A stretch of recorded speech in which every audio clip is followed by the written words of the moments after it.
হাবিবি welcome to Dubai. আমি আপনাদেরকে আজকে দুবাই ফিউচার মিউজিয়ামের কিছু দৃশ্য তুলে ধরব এই ভিডিওতে। ভিডিওটা মনোযোগ দিয়ে দেখবেন এবং কিছু কথা বলে যাব আপনাদেরকে। ইসলামিক রিলিজিয়ন কান্ট্রি দুবাই, তবে এখানে অনেক সুন্দর ও দেখার মতো কিছু দৃশ্য রয়েছে যা দেখলে আপনারা মোহিত হবেন। এতই সুন্দর কারুকাজ ও নৈপুণ্য বিস্তৃত এই জায়গা এবং এই নিদর্শনটি পুরো পৃথিবীতে ইসলামিক নিদর্শনের অন্যতম একটি নিদর্শন। এটাকে বলা হয় দুবাইয়ের ফিউচার বা ভবিষ্যৎ জাদুঘর। এই জাদুঘরের ভিতরে অনেক সুন্দর কিছু দৃশ্য রয়েছে, আর এখানে ঘুরতে এসে দেশ এবং বিদেশ থেকে অনেক পর্যটক ভিডিও তৈরি করে থাকেন, ছবি তুলে থাকেন এবং তারা এখানে ঘোরাঘুরি করতে ভালোবাসেন। অর্থাৎ দুবাইয়ে যদি আপনি আসেন, যদি আপনার কাছে পর্যাপ্ত পরিমাণে টাকা থাকে, তাহলে পৃথিবীর স্বর্গরাজ্য বলতে পারেন দুবাইকে।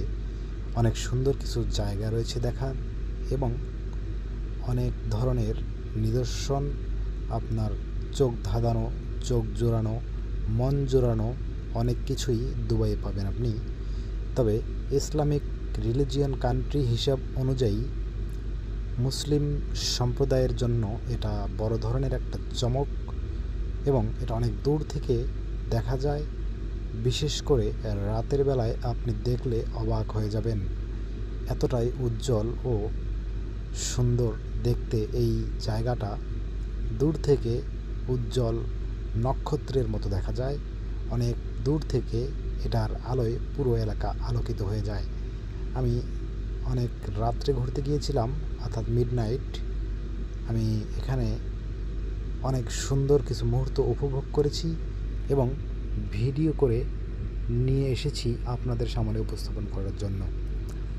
আগামী দিনগুলোতে আরও সুন্দর কিছু মুহূর্ত আমি আপনাদের মাঝে তুলে ধরার চেষ্টা করব, তবে আপনারা অপেক্ষা করবেন। আর যারা এই ভিডিওগুলো দেখবেন, অবশ্যই আপনাদের করণীয় হচ্ছে ফিডব্যাক, কমেন্টস করবেন, অর্থাৎ কি বুঝলেন, কি দেখলেন এবং কি দেখতে চান অবশ্যই আপনারা জানাবেন। আমি আগামীতে আরও সুন্দর কিছু আপনাদের সামনে উপস্থাপন করব। আমার ঘুরতে ভালো লাগে, আমি দূর হতে বহুদূর ঘুরে বেড়াই এবং নতুন সন্ধানের খোঁজে আমি ছুটে চলি। আমার ভালো লাগে, আমি তাই কিছু ভিডিও সংরক্ষণ করে আপনাদের মাঝে উপস্থাপন করি। আমার এই ভিডিওটা ভালো লাগলে সবাই চ্যানেলটা সাবস্ক্রাইব করে দেবেন।